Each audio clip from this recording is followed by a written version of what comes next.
Genius টুকিটাকিতে আমি জিনিয়া তোমাদের সকলকে বেঙ্গল ফিউশনে স্বাগত জানাই।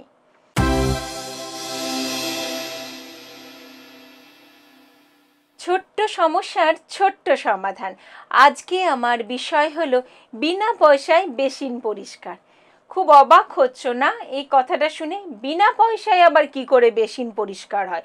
বেসিন পরিষ্কার করতে গেলে তো যে জিনিসটাই লাগে সেটাকে তো কিনতে হয়, তাহলে পয়সা ছাড়া হবে কি করে?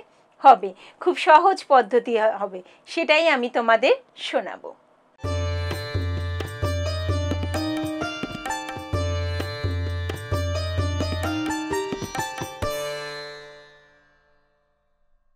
আমি সবসময় তোমাদের একটা কথাই বলি, কোনো জিনিসই ফেলনা নয়। সামান্য সামান্য জিনিসও কিন্তু কাজে লাগে, আর সেই কারণে আমি টুকিটাকির বিষয় সেই রকমভাবে তৈরি করি, যেটা আমি হাতের কাছে পেয়ে ফল পেয়েছি সেটা তোমাদেরকে জানাই। আজকেও ঠিক এইভাবেই বলবো বেসিন পরিষ্কার করবে কি করে। আমরা যে ডিটারজেন্টটা ব্যবহার করি, ধরো অনেকেই এরকম আছে, ও ডিটারজেন্টটা এলো, একটা কেটে নিয়ে তার ভিতরে যে সাবান, গুঁড়ো সাবানটা, সেটা একটা কোটোর মধ্যে ভরে রাখলাম, অথবা কেউ এই প্যাকেটের মধ্যেই রেখে দিল, যেরকম যেরকম দরকার প্যাকেট থেকে বার করলো, তারপর শেষ হয়ে গেল প্যাকেটটাকে ফেলে দিল। আমরা ফেলে দিই, ফেলে দেওয়ার সময় খেয়াল করি না প্যাকেটের গায়ে কিন্তু বেশ খানিকটা লেগে থাকে, একটু হলেও লেগে থাকে। যদি তুমি প্যাকেট থাকা অবস্থাতে ব্যবহার করো তাহলে অবশ্যই লেগে থাকবে, আর যদি সঙ্গে সঙ্গে সেটাকে কোটোর মধ্যে ঢেলে দাও তাও কিন্তু লেগে থাকবে। তাহলে কি করবে? এবারে ওই প্যাকেটটাকে আগে সাইড দিয়ে কেটে দেবে।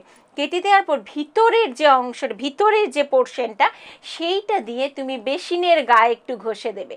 দেখবে তোমার বেসিন তো একদম পরিষ্কার হয়ে যাচ্ছে, কারণ তার মধ্যে যেটুকু পাউডার লেগেছিল তাতেই যথেষ্ট কাজ হয়ে যাবে তোমার বাড়ির বেসিনটাকে পরিষ্কার করা। হলো তো বিনা পয়সায় বেসিন পরিষ্কার। কীরকম লাগলো টুকিটাকিটা সেটা আমাকে জানাতে ভুল করো না। যদি তোমাদের ভালো লাগে অবশ্যই শেয়ার করো এবং তোমাদের মতামত জানাও। আরও যদি এই ধরনের মজাদার টুকিটাকি তোমাদের কাছে থেকে থাকে অবশ্যই আমাকে পাঠাবে, কোনো একটা এপিসোডে আমি সেটা তুলে ধরবো। ভালো থেকো বন্ধুরা, নমস্কার।